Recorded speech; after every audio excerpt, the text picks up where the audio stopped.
Makanya kan banyak di antara para guru-guru kita memakmurkan waktu sebelum maghrib. Ada yang dengan rohah, ya, dengan majlis taklim, ada yang dengan zikir, ya, dan lain sebagainya, ya. Berarti kula panjenengan punya peluang untuk setiap hari mendapatkan pahala haji dan umroh dengan cara di antara satu kebaikan yang perlu kita kerjakan secara rutin adalah zikir. Zikir niki seyogyanya kula panjenengan punya bagian dari zikir yang kita lazimi, kita baca dengan rutin untuk setiap harinya. Karena zikir niki fadilahnya luar biasa. Nah, di antaranya fadlul zikir, keutamaan zikir adalah Allah Subhanahu wa taala. Ini kalau kita membahas zikir secara luas panjang. Maka kita membahas sebagian dari keutamaan zikir.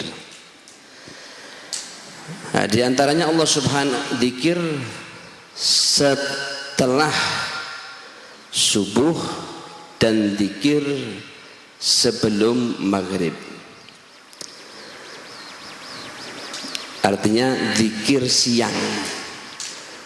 Satunya zikir pembuka siang, yang keduanya zikir penutup siang.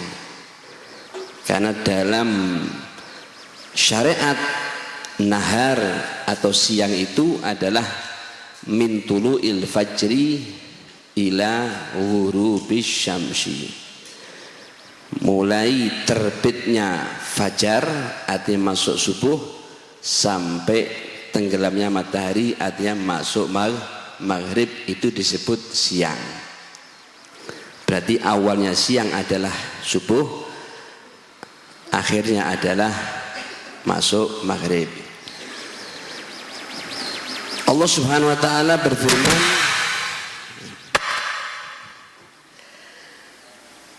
wasabbih bihamdi rabbika qabla tulu'i syamsi wa qabla ghurubiha. Wasabbih bihamdi rabbika, dan bertasbihlah dengan memuji Tuhanmu Allah Subhanahu wa taala. Kapan? Qabla tulu'i syamsi, sebelum terbitnya matahari, wa qabla ghurubiha, dan sebelum terbenamnya matahari. Dalam firman yang lain Allah Subhanahu wa taala berfirman, wasabbih bihamdi rabbika, dan bertasbihlah dengan memuji Tuhanmu Allah Subhanahu wa taala bil asyi, di waktu petang. Waktu petang itu asyi ini adalah ba'daz zawal ilal ghurub, setelah tergelincirnya matahari yaitu waktu duhur sampai ghurub yaitu sampai tenggelamnya matahari. Wal ibkar, dan pagi yaitu setelah subuh, ya, setelah terbitnya fajar sampai terbitnya matahari. Jadi dua ayat tadi menyatakan tentang keutamaan berzikir di awal siang dan di akhir siang. Nah, makanya ulama, ya, para ulama dawuh aqrabut turukil musilati ilallah amaratul awqati bil awrat, atau imaratul awqati bil awrat. Aqrabut turuki, jalan yang paling dekat, yang paling cepat, al-musilati ilallah, yang menyampaikan hamba kepada Allah adalah imaratul awqati bil awrat, memakmurkan waktu, mengisi waktu dengan nopo aurat, dengan wirid, yaitu diantaranya dengan zikir. Wa asyrafu awqati dzikri fin nahar ba'da subhi wa ba'dal asri. Dan waktu berzikir yang paling mulia di siang hari, ya. Untuk siang hari waktu berzikir yang paling mulia adalah ba'da subhi wa ba'dal asri, setelah subuh dan setelah asar. Maka dari itu Rasul sallallahu alaihi wasallam bersabda, tadi kan dikatakan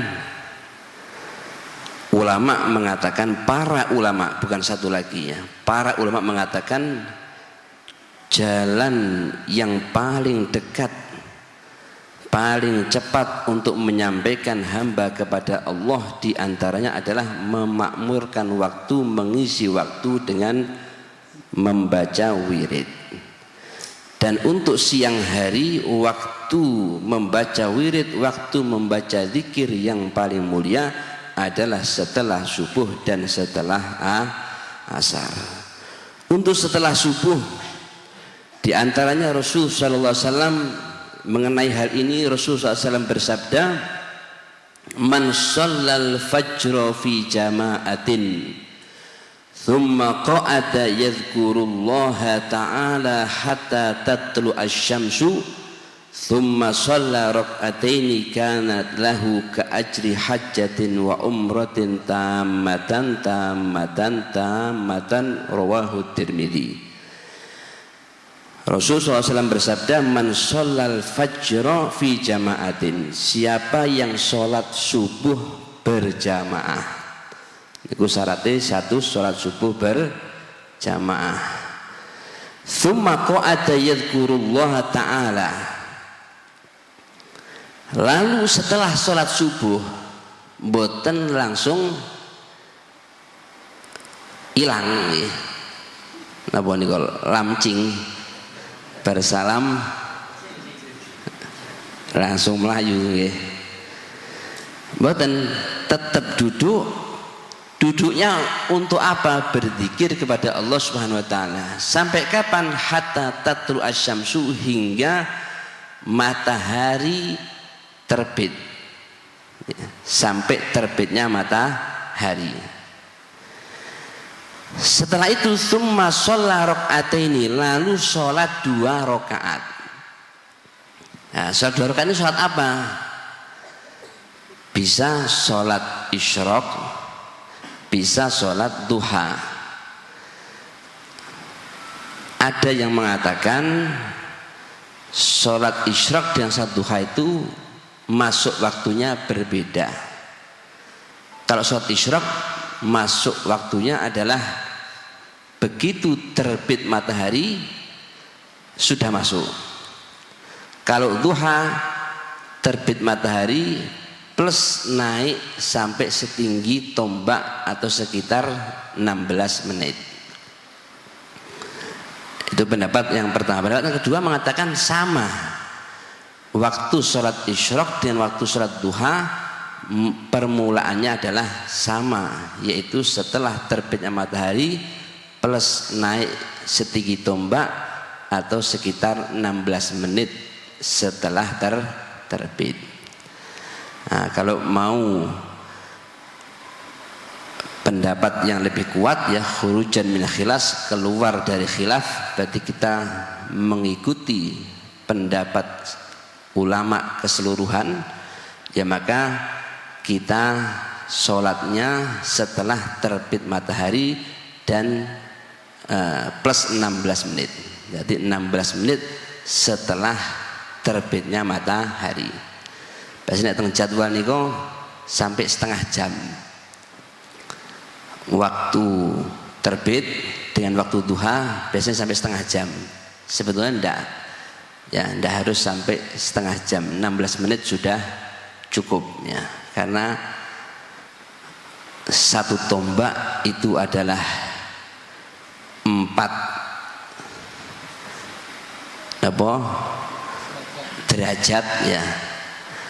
Nah, kalau teng dunia ini gini, globe ini kok itu kan terdiri dari 360 derajat untuk berputarnya. Nah, itu naik itu tadi 4 derajat. Nah, kalau jenengan bagi ya, 24 jam dibagi 360 sama dengan per derajat adalah 4 menit. Berarti kalau 4 derajat 4 kali 4 16 menit. Nah, pokoknya intinya masuk waktu duha atau masuk waktu salat isyraq adalah setelah terbit matahari plus 16 menit.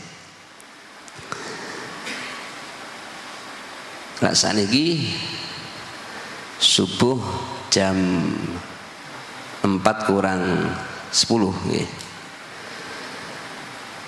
Jam 4 kurang 5 menit subuh. Nah, terbitnya jam 5.15 menit. Ini pun terbit matahari. Berarti jenengan setengah 6 luwih sak menit pun saged sholat duha. Ya, anggap jam 6 kurang seperempat pun saged sholat duha. Jam 4, 5, 6 ya lungguh 2 jam lah ya.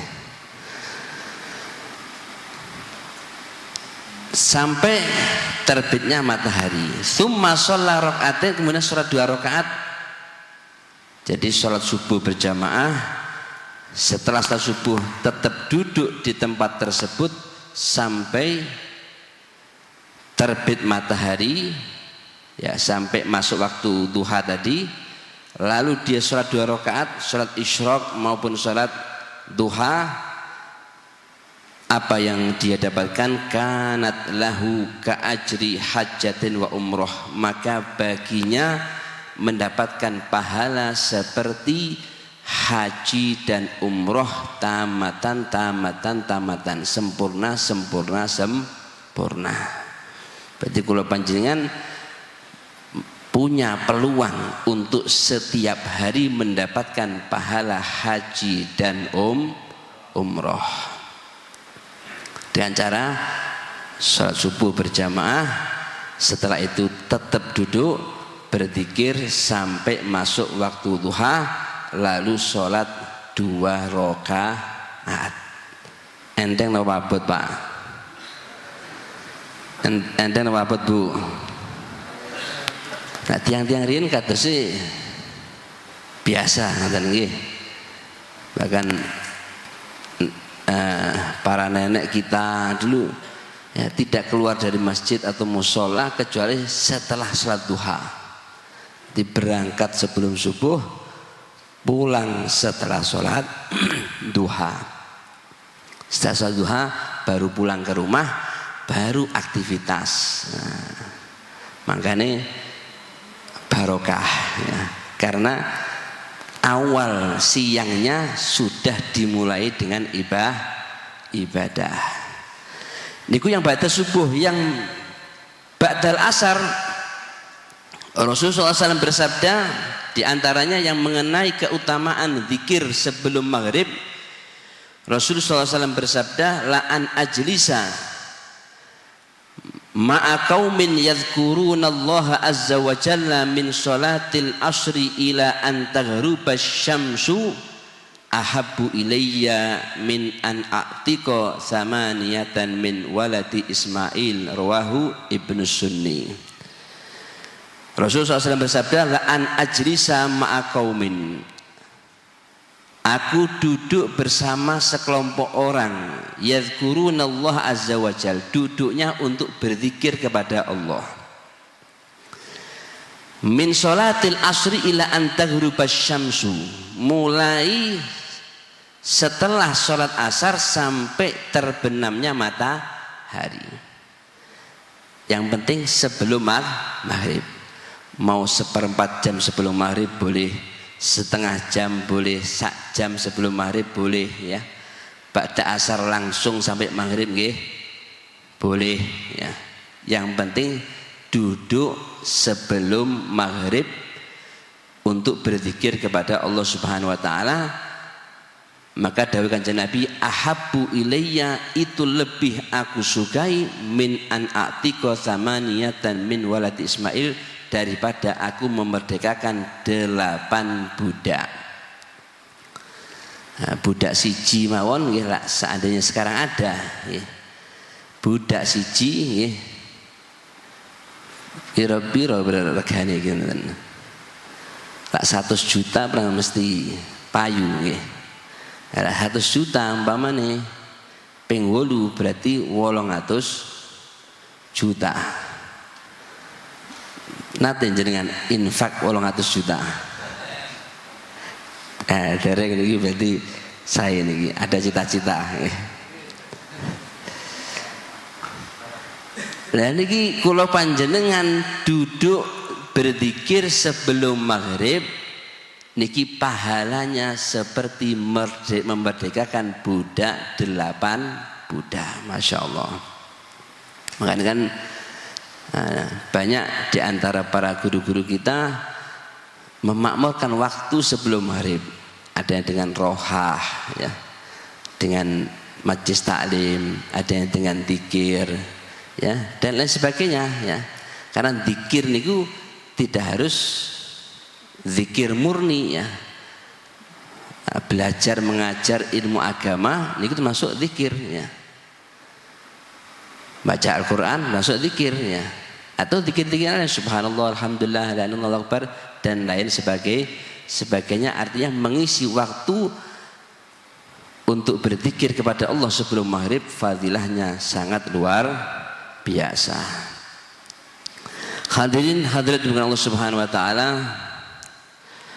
Al-Habib Abdullah bin Alul Haddad dalam kitabnya Adab Sulukil Murid, beliau mengatakan, beliau dawuh, wa kun syadidal hirsi ala amarati ma ba'da salati subhi ila tulu, wa kun syadidal hirsi, hendaknya kamu itu betul-betul punya keinginan yang kuat untuk memakmurkan waktu setelah sholat subuh sampai terbitnya matahari. Wa ma ba'da sholatil asri ilal ghurub, dan waktu setelah sholat asar sampai maghrib. Dawuhnya beliau, hendaknya kamu syadidal hirs. Ya, hirs itu sudah ya rakus atau keinginan yang kuat ditambah syadid. Berarti keinginan panjenengan yang ya obsesi panjenengan untuk hal-hal yang lain itu harus kalah dengan 2 hal ini. Artinya jenengan kudu ya punya keinginan ya yang sangat kuat untuk bisa memakmurkan 2 waktu niki, ba'da subuh dan sebelum maghrib. Kenapa demikian? Fahadani waqtani syarifani, karena ini adalah 2 waktu yang mulia. Tafidu fihima minallahi ta'ala al-amdadu alal mutawajjihina ilaihi minal ibad. Karena di 2 waktu ini anugerah-anugerah dari Allah dikucurkan kepada orang-orang yang menuju kepada Allah Subhanahu wa taala, mendekat kepada Allah Subhanahu wa taala. Orang-orang yang mau zikir kepada Allah, maka orang-orang tersebut dikucuri, disoi anugerah-anugerah rahmati Gusti Allah Subhanahu wa taala. Wa fi amarati ma ba'da sholati subhi khasiyatan qawiyatan fi jalbil arzakil jismaniyah.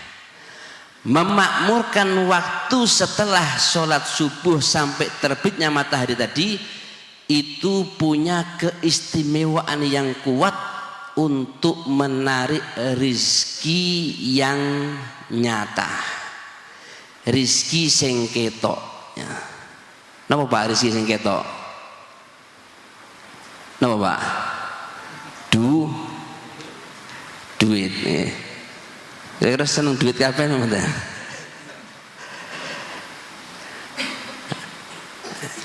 Beliau mengatakan memakmurkan waktu tadi ya setelah subuh niku dzikir niku itu memiliki keistimewaan yang kuat untuk napa ngelancarne rezeki. Wa fi amarati ma ba'dal asri khasiyatan qawiyatan li jalbil arzakil qalbiyah. Dan memakmurkan waktu setelah asar atau sebelum maghrib tadi itu punya keistimewaan yang kuat untuk menarik rizki hati, ilmu, ketenangan ya, rahmat, anugerah dan lain sebagainya. Kadzalika jarrabahu arbabul basairi minal arifinal akabir. Itu sudah dicoba, sudah terbukti, sudah dibuktikan oleh para orang soleh, para wali-wali besar. Jadi ini bukan hanya teori ya, tapi wis dipraktikne dan hasil. Bahkan disebutkan dalam riwayat innalladzi yaqutu fi musallahu yadhkurullah ba'da sholati subhi asra'u fi tahsirir rizki minalladzi yadribu fil afaq a'ni yusafiru fiha li talabil arzak. Orang yang duduk di tempat dia sholat ya, setelah sholat subuh untuk berzikir kepada Allah itu lebih cepat untuk menarik menghasilkan rizki daripada orang yang bepergian jauh ya ke ujung dunia untuk mencari rizki. Lah saat ini selain apa? Apa Pak?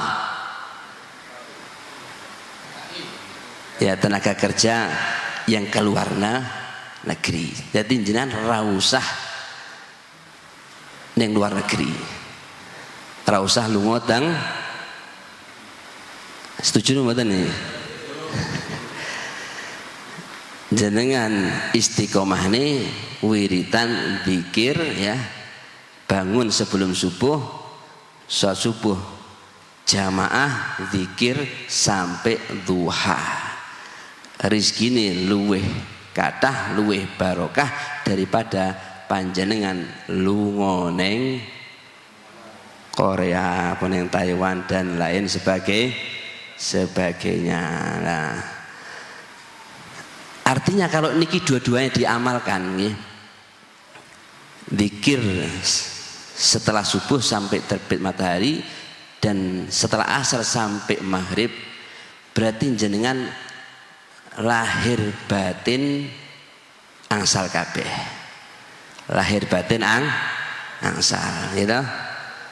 Uripe rezekine yo kathah, uripe yo nikmat. Nah, mudah-mudahan kula panjenengan sedaya terakhir nggih, rak panjenengan bingung apa yang mau dibaca nggih. Al Habib Abdullah bin Haddad punya karya, punya susunan. Kalau pagi yaitu kita baca Wirdul Latif. Paling 15 menit 20 menit. Sore jenengan boleh baca Wirdul Latif, boleh juga baca Rotibul Haddad.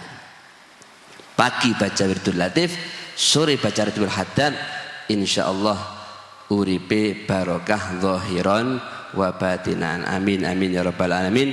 niku ingkang saged dipun sampaikan kirang langkungipun nyuwun pangapunten ingkang kathah. Hadza min afu minkum. Assalamualaikum warahmatullahi wabarakatuh.